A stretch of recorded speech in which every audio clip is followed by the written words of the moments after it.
I didn't even get a good morning. Just that cold, hard look across the boardroom table. Her eyes gleamed like they were made of cut glass. Madison always knew how to hold a room, especially when she was about to shatter someone in it.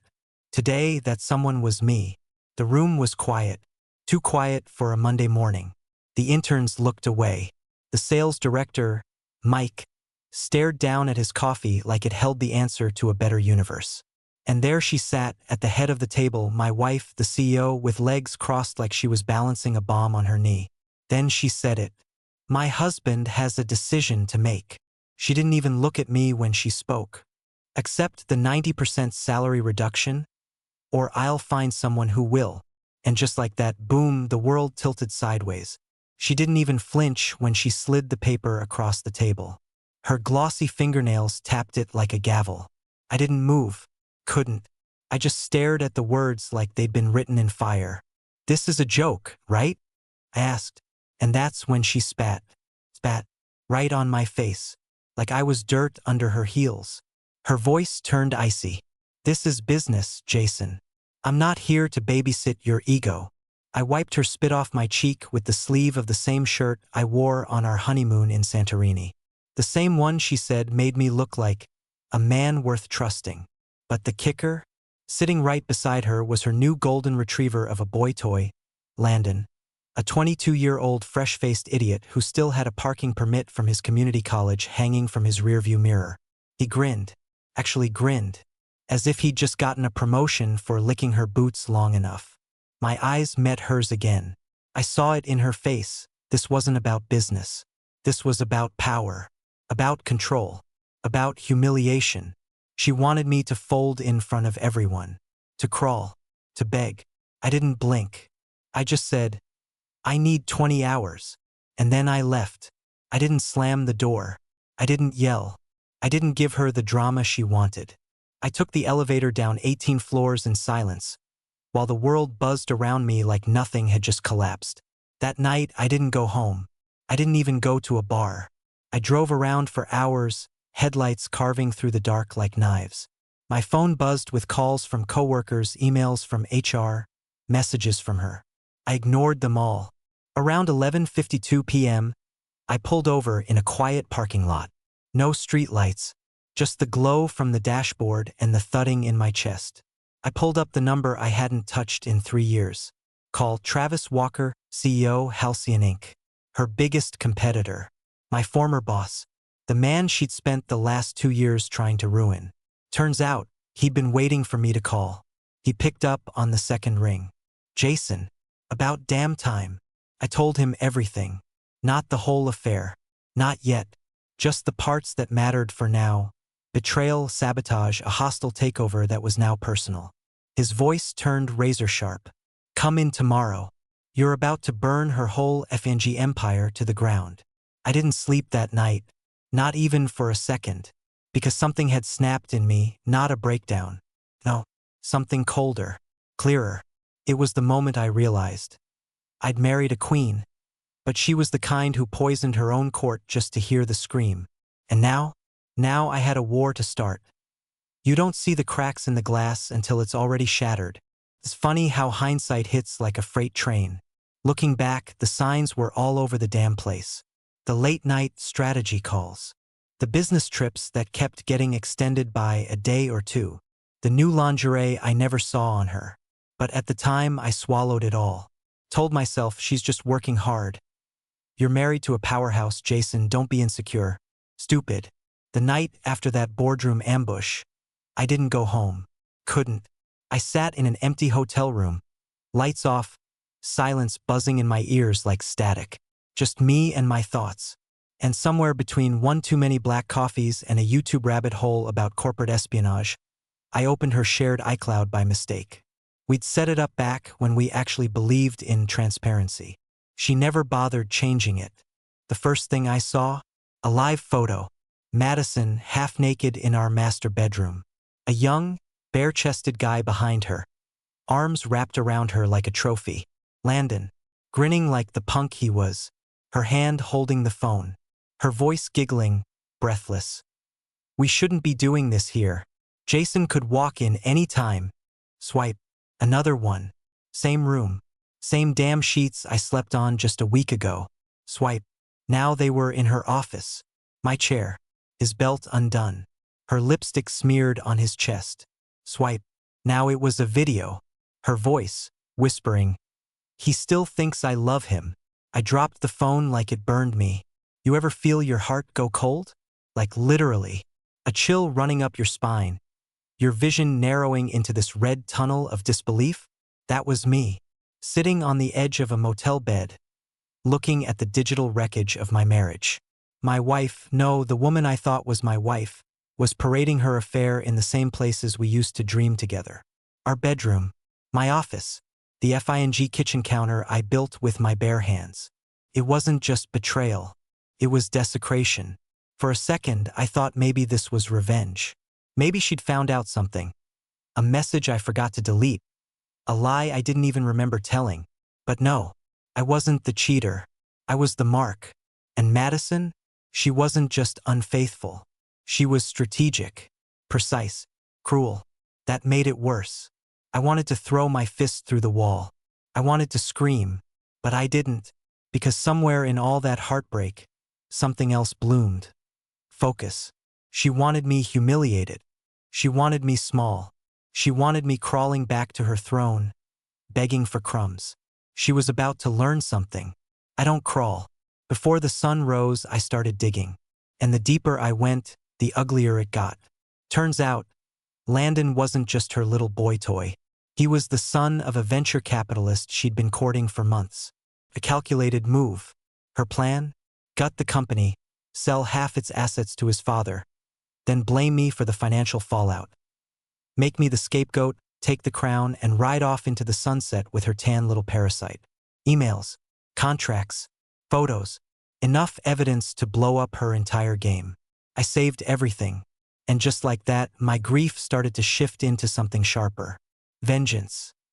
She looked at me like I was nothing, like I hadn't built the life she now used to destroy me. The next morning, I wore a navy suit. Crisp, clean, tailored. Madison used to say it made me look like I could walk into any room and command it. I guess she forgot. Or maybe she thought she'd already broken the man who used to wear it. The security guy at the lobby desk blinked when I walked in. "Mr. Carter, I'm still a board member," I said flatly, showing him my badge. And for the next few hours, still a senior partner. He didn't argue. I took the elevator up to the 18th floor. My palms were dry, heart steady. I'd practiced this moment 100 times in my head the night before. Madison wasn't just going to get talked to. She was going to get unmasked. The doors opened, and there she was, sitting behind my desk, legs crossed, holding a cappuccino like it was a chalice. Her hair was perfect.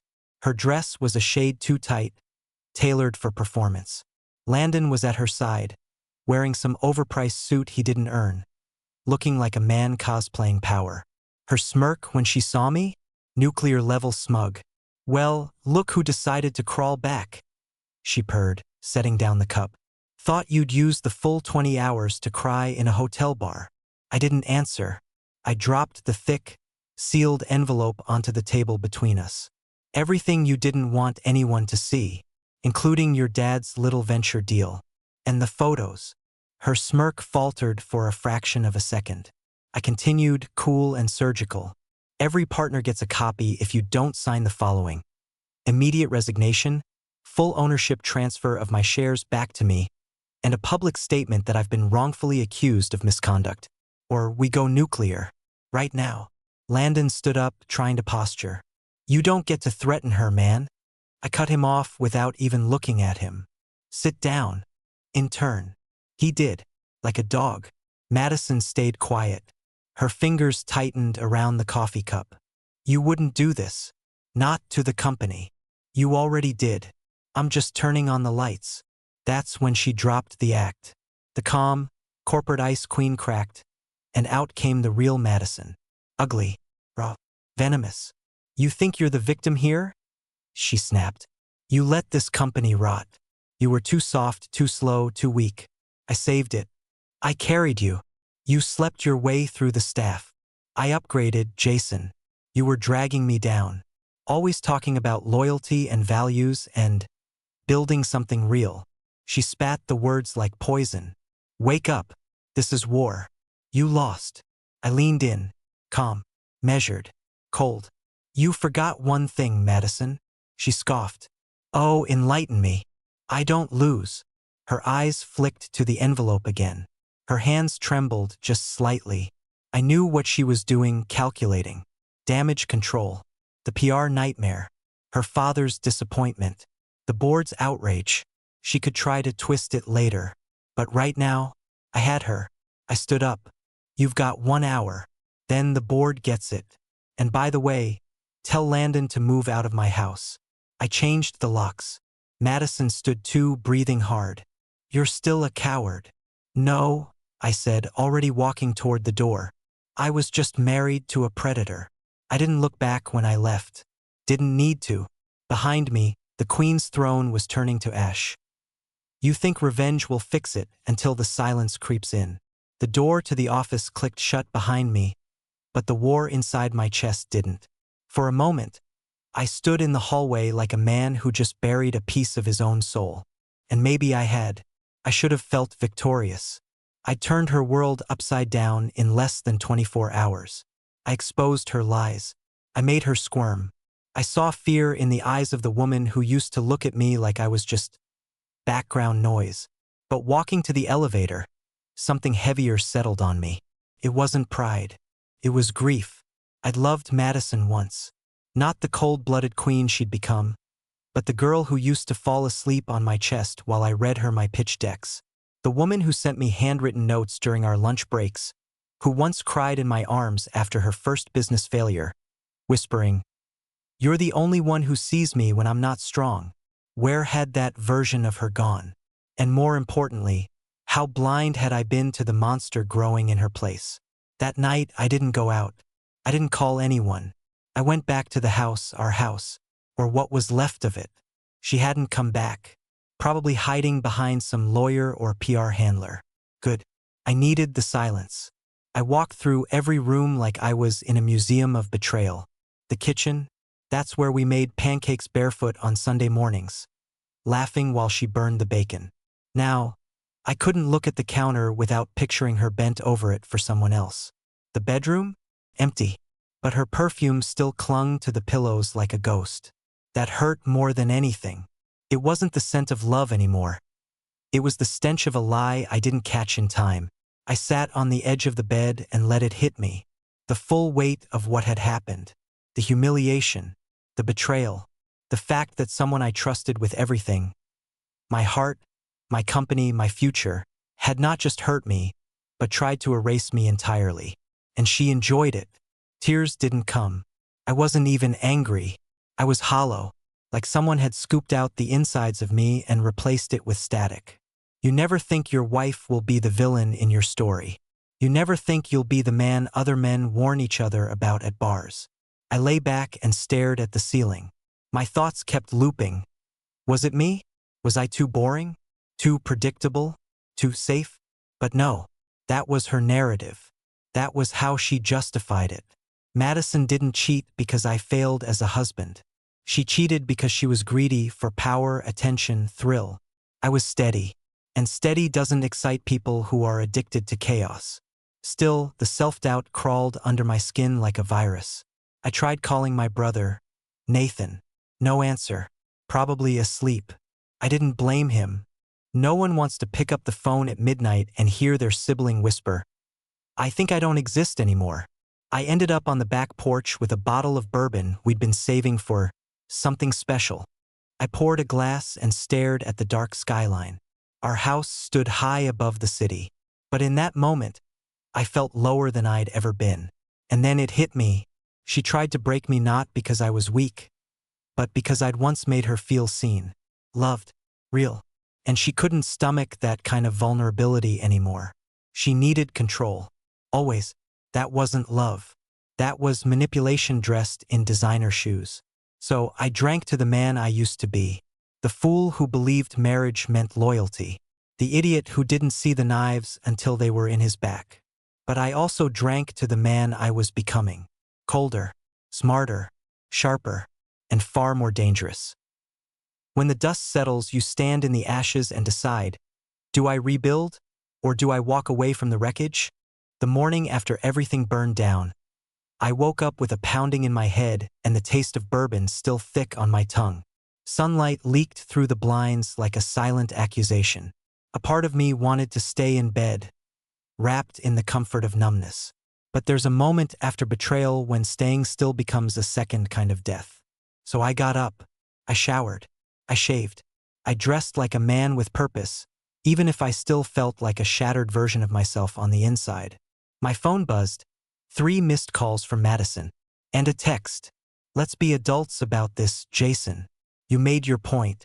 Now let's talk before we do something we both regret. I almost laughed. Before we do something we regret. She had already done it. She just didn't like the consequences. I didn't reply. Instead, I called my lawyer. Time to file, I said. He was quiet for a moment. Are you sure you don't want to sit with this for a few more? I'm done sitting, I interrupted. Draft the papers. Full divorce. I want out. I hung up before he could ask anything else. That was the first decision. Divorce. Not because I was bitter, not anymore, but because I refused to spend another second being tied to someone who spit in my face and called it business. Someone who used love like a leash. Who laughed behind my back with a boy half her age while pretending we were building an empire together. No, she could keep her empire. I'd build something new. The second decision. I walked into Halcyon Incorporated at noon. Travis Walker met me at the elevator with a handshake and a grin. Never thought I'd say this, he said. But your disaster of a marriage is the best thing to ever happen to this company. I gave him the flash drive. Everything you need to gut her from the inside. He raised an eyebrow. You're sure? Don't just poach the staff, I said. Take the clients. Take the systems. Take the heart out of her company and build a better one. And just like that, I became a competitor. Not for revenge anymore, but because starting over didn't scare me. Not after surviving her. That night, I boxed up everything she left behind in the house. Her shoes, her jewelry, her journals full of fake affirmations and power quotes. All of it into 2 massive containers. I left them in the driveway and sent her a message with a photo. Come pick up your mask. I don't need it here anymore. I spent the rest of the night scrolling through emails from people I hadn't spoken to in months. Colleagues who heard about the blow-up and wanted to check in. People offering jobs, introductions, interviews. For the first time in a long time, I wasn't Madison's husband. I wasn't the second in command in my own life. I was Jason Carter. Alone. Untethered. Reborn in the worst way possible.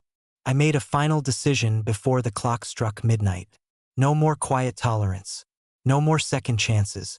No more explaining myself to people who treat my value like a negotiation. From now on, I don't beg to stay. I walk away. And when I do, I don't look back. Sometimes the person you take a bullet for is the one holding the gun. And still smiling. It's been 3 months. Long enough for the dust to settle. But not long enough for the scars to fade. Not that I'd want them to. Scars are reminders. They teach you. They whisper truth into your ear when someone else's charm starts to feel too smooth again. People keep asking me if I'm okay. They mean well. But the truth is complicated. I'm not okay. I'm wiser. I'm not healed. I'm awake. There's a difference. Pain doesn't vanish, it changes form. Sometimes it hardens into armor. Other times it turns into fuel. In my case, it became fire. I've rebuilt more in these past few months than I did in years with her. Launched my own consulting firm. Signed 3 of her former top clients. Took meetings with CEOs who used to treat me like Madison's shadow. Now, they ask me to lead, to strategize, to fix what they never trusted her to understand. Turns out, once you stop being someone's background character, the world finally hears your voice. As for Madison, last I heard, her company's bleeding talent. Half her staff jumped ship. Landon? Gone. Left her for a yoga instructor in Miami. That one made me laugh. Karma's never late, it just doesn't text first. She tried to reach out again last week. An email. I miss what we used to be. Maybe we rushed into this war. We could have handled it differently. I didn't reply. What was there to say? That I missed her too? No. I missed the illusion of her. The dream she sold me in the beginning, before it all rotted underneath. The woman who said forever while planning her exit. The girl who smiled at our wedding while already sharpening the knife. I realized something deep in that silence. Madison never wanted a partner. She wanted a mirror. Someone who'd reflect her shine, absorb her flaws, and applaud when she burned everything down. I stopped being useful to her the moment I started asking real questions. You don't fall out of love with someone like that. You wake up from the spell. I've had time to think, to really sit with the wreckage. And if there's one thing I'd say to any man standing where I stood months ago, it's this: don't ignore the quiet disrespects, the eye rolls, the dismissive tones, the business trips that keep getting longer, the little lies told too easily. Those aren't quirks, they're cracks. And if you don't see them for what they are, you'll be standing in rubble before you even smell the smoke. Also, don't stay to fix someone who enjoys breaking you. Love isn't a courtroom. You don't need evidence to leave. You just need the courage to say, I deserve better, and mean it. People ask if I'll ever fall in love again. Maybe, but next time I won't be looking for fire. I'll be looking for peace, because I've seen what happens when you mistake chaos for passion, when you mistake manipulation for strength. And I've learned that the most dangerous kind of liar isn't the one who lies to your face. It's the one who lies beside you at night and says, I love you, while dreaming of someone else. So yeah, I'm not the man I used to be, and thank God for that. When empires collapse, the echo travels farther than the scream. I wasn't expecting the call. It came on a rainy Thursday morning, just as I was leaving a breakfast meeting with a potential investor. Unknown number. Normally, I let those go to voicemail, but something made me swipe to answer. Jason. The voice was familiar, cautious. It's Alyssa. I used to work under Madison at Carter and Cross. Alyssa Reynolds, former project manager. Smart, sharp, loyal to a fault. I remembered the look in her eyes the day I walked out of the boardroom. Confused, maybe even betrayed. She was one of the few I hoped had landed somewhere better. I remember you, I said. Didn't expect to hear from anyone over there. Her laugh was tight. You probably shouldn't be surprised. It's chaos, Jason. Full-on implosion. I said nothing, letting her fill the silence. She's unraveling, Alyssa continued, her voice lower now. After you left, she tried to spin the narrative. Told the board you'd been mishandling funds. Blamed the client loss on your emotional instability. But people talk, Jason. People compare notes. I closed my eyes for a moment. Of course she tried to rewrite the story. She ever mention Landon? I asked. Alyssa let out a dry laugh. You mean after he took her Tesla and left her a thank you note and an STD panel in the glove compartment? That made me actually choke on my coffee.